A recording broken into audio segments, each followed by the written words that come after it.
সিলেটের বিশ্বনাথের সোনাপুর বাহাদুর মালাপাড়ায় অসহায় ৭টি পরিবারকে গভীর নলকূপ স্থাপন করে দিলেন প্রবাসী আজিজুর রহমান।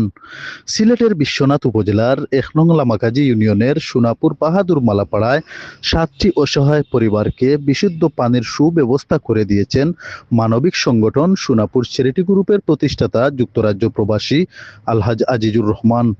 সোনাপুর চ্যারিটি গ্রুপের ব্যবস্থাপনায় গত ২৬ ডিসেম্বর গভীর নলকূপ স্থাপন করে দেওয়া হয়। হস্তান্তর করেন সংগঠনের কোষাধ্যক্ষ আতাউর রহমান।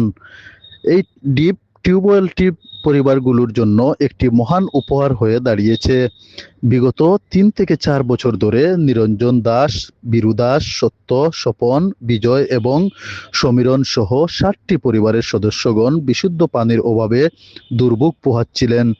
পানির জন্য তারা প্রায়ই অন্যের টিউবওয়েল থেকে পানি সংগ্রহ করতেন, যা তাদের দৈনন্দিন জীবিকার জন্য একটি বড় চ্যালেঞ্জ হয়ে দাঁড়িয়েছিল। তাদের সমস্যাটি সমাধানে এগিয়ে আসেন মানবিক সংগঠন সোনাপুর চ্যারিটি গ্রুপের প্রতিষ্ঠাতা যুক্তরাজ্য প্রবাসী আলহাজ আজিজুর রহমান।